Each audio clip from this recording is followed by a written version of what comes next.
Well, if you are looking at, the company have continued improving its financial performance. We just announced our second quarter result. We have an improved EBITDA on a group basis, 116% year on year.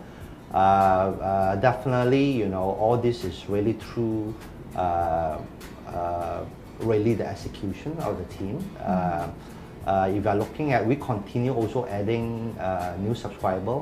Definitely, I think in terms of especially the home broadband market is slowing down over the last couple of years. But still Malaysia just only reached a home broadband penetration slightly more than 60%. 60%? Yeah, 60, yeah. So if you benchmark ourselves against countries like Korea, Taiwan, Singapore, whereby the household broadband penetration is beyond 90%. So we still have a very good, 30% to go in the next few years. Still very, very good potential, but it's coming slower, right? Okay. But the good thing is that we are also preparing ourselves, really moving from a pure broadband provider into a full-fledged converged, fixed and mobile services as well. So what that means is with our LTE spectrum, with our license, we are going to start offering mobile services starting next year as well. Yeah, I think that's also one of the toughest thing. Yeah, that couldn't have been easy. Exactly. I think when you come to any decision, if you're asking me, in terms of strategy, in terms of investment, in terms of making judgmental call, on business decision, I never feel any issue, stress or pressure. If you ask me, over the last or recently, what have been the toughest thing to do, and I think always to any successful corporate leader or entrepreneur is really about the people, right? As we always treasure the people and the colleague working with us. It was really the toughest that I have decision that I had to make, in the recent time. When do you foresee the LTE ecosystem becoming, really, really taking off in Malaysia? Yeah, if you are really looking at what is happening in the global arena, because other than P1, the operator business, Green Packet, the solution business, we are also a key 4G devices. I'm talking on non-screen devices, developer and supplier to the world. In terms of worldwide, we rank the world number 3 after Motorola and Samsung, right?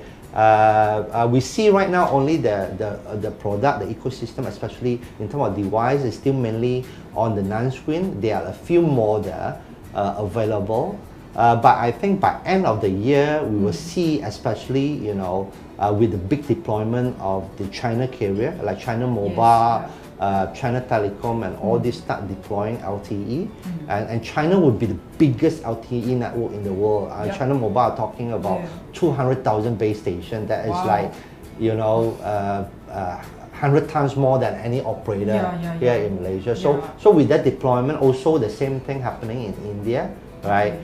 We see even first half of next year, we are really really looking at the strong momentum of the LTE.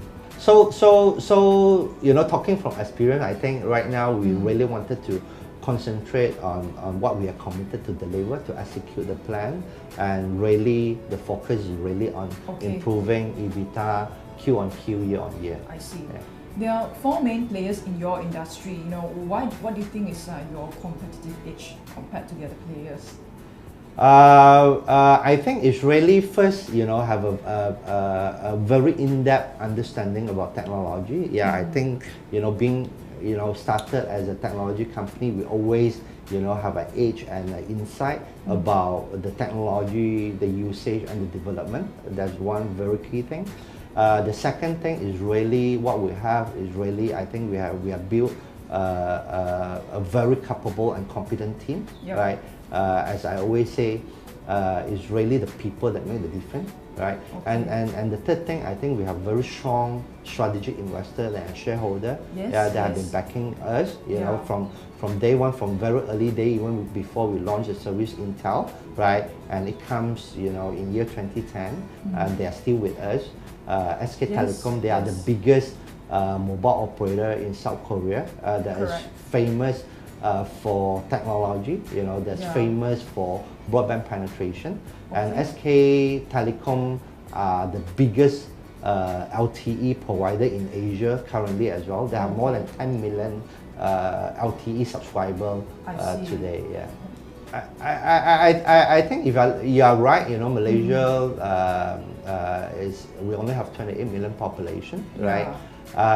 Altogether, if you are looking at, actually there's only, if you are really talking about serious telco player, they are really altogether 7 of us currently. Yes. They already have significant infrastructure, right? Yeah. From the 3 mobile incumbent, Yes, you yeah. know, the fixed incumbent, the 3 new players that have Yes. significant infrastructure. Yeah. I do agree that somehow the industry will consolidate and also will converge. At some point, maybe, when do you think that would happen?